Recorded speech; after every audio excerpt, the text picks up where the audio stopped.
Good afternoon. Tears are how our heart speaks when our lips cannot describe how much we hurt. And although we are all hurting today, may you find peace and comfort in the confidence that regardless of the circumstances, it is well with our souls. Amen. It is my honor to stand today in solidarity with the Patnets and the Solomon families to celebrate the life of their son, their grandson, their brother, their nephew, uncle, godson, friend, Jason Michael Patnets Solomon. It has been said that the two most important days of your life are the days that you were born and the day when you found out why. On April the 8th, 1998, Alicia and Dalton celebrated the grand debut of Jason into this world. While most of us enter this world alone, Jason came with a life partner, a confidant, comrade, trusted friend, his twin, Jerome. Jason made his grand entry a full 20 minutes after his brother, so true to his character because he had to be the life of the party. And although some considered him to be late, he actually wasn't. He was right on time. Amen. Everything with Jason was timely. He maneuvered through this life with grace, boldness, and confidence. He was a masterpiece, fearfully and wonderfully made by his Heavenly Father. He was also a master of peace. Wanting everyone to get along, he loved peace and pursued it, stopping short of nothing to achieve it. To many, he was a bridge over troubled waters.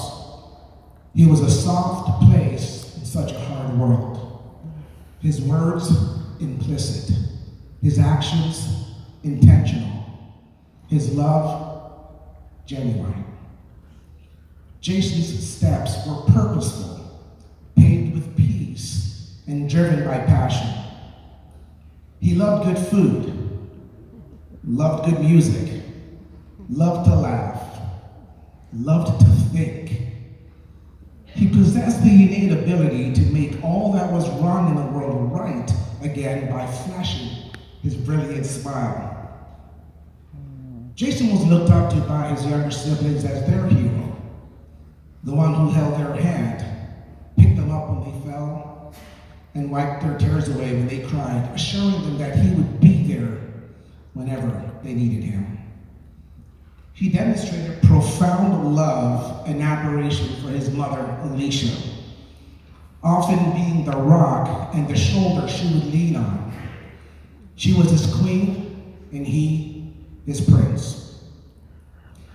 She encouraged him to be bold, explorative, and embrace new challenges life offered, including exotic cuisine. While at the dinner at the keg several years back with his mom and his auntie Julie, one evening, Jason and Jerome, they were introduced to a rather sophisticated entree. When the dish arrived, both Jason and Jerome eagerly stuffed that fork into that meal item that was on the dish, placed it in their mouth, and began to chew. And they chewed and chewed, and with perfect synchronicity, the likes you would only expect from twins, they both attempted to break down the rubbery and slimy consistency of what was in their mouth. They stopped mid-chew. They asked, "What are her?" The mom said, "Escargot." They said, "Escargot what?" Mom says, "Escargot." And they asked, "Well, what exactly is escargot?" And with their Aunt Julie just rolling in laughter, she said in the most curt of ways, "Snails." They immediately spat out their food, that food item, on the table. Their mom looking at them directly in the white of their eyes, saying, "You need to be bold. You need to try new things." Instantly, and needless to say, they were both grossed out. Jason did all that he could to ensure the needs of his family were met. He would take care of his baby sister. He loved his brother like only a twin could. There was no separation or distance between either Jason or Jerome until Jason went away to school. They did everything together. They played basketball together, shared the same bedroom, played PS3 together, got it taken away together. They got themselves a timeout together. They did everything together. Jason relied on his faith in God for guidance and direction for his life, wanting to be an example, a beacon of hope, as one who did not fit the mold of sociopolitical stigma and expectation. He was driven by passion to succeed and to prove to everyone that nothing was impossible if only you trusted God and allowed him to direct your path. He loved the Lord and loved worshiping, which was a lifetime that he cultivated right here at Kingdom House Christian Center at an early age. While in Windsor, he found a new church family with whom he spent much time in the presence of the Lord in worship. He was happiest when he worshiped. His Windsor family embraced him and adopted him as their own child. They allowed Jason to be himself and accepted him just as he was, flaws and all. Through many ups and downs, trials and tribulations, he knew where his help came from.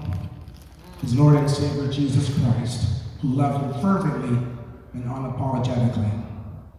Jason looked forward to a promising career as a criminal attorney.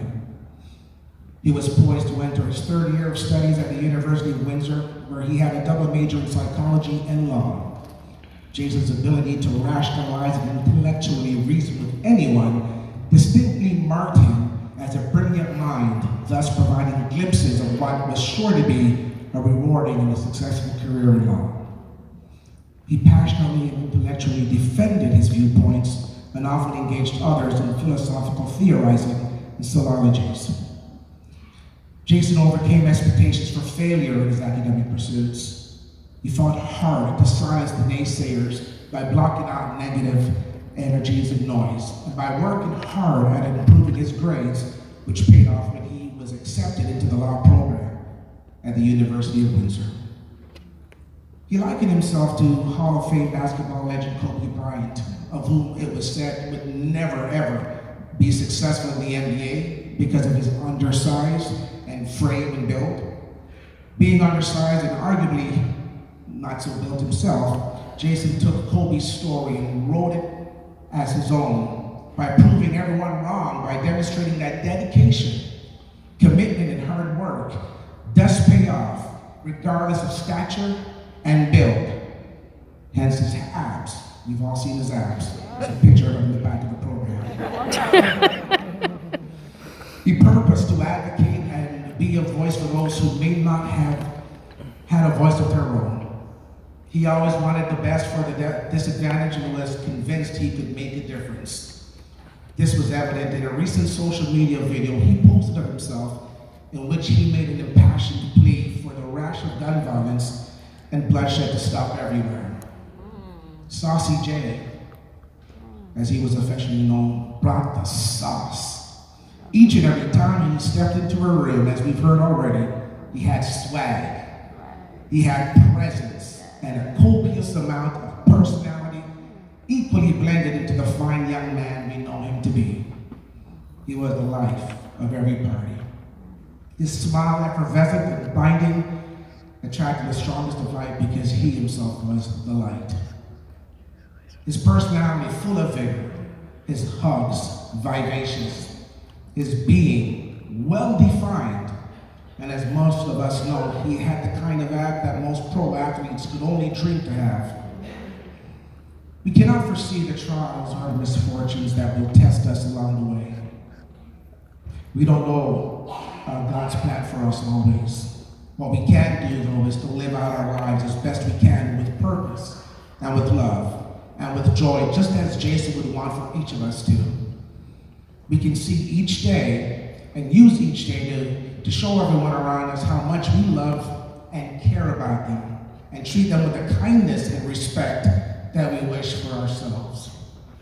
We can learn from our mistakes and grow from our failures, and we can strive at all costs to make a better world so that someday, if we were blessed with the chance to look back at our time here, we would be confident that it was well spent.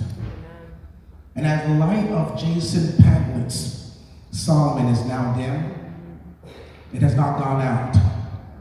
It will continue to shine through all of us, his family, his friends, classmates, through the University of Windsor, who will carry his legacy forever for many years to come by way of the previously announced Jason Solomon Rise Above Scholarship, set up in his honor in recognition for students who are from a marginalized background who excel in academics. As it has already been said, the two most important days in your life are the day when you were born and the day you found out why. Jason came into this world on April the 8th. Today, we know why. God bless you. Thank you.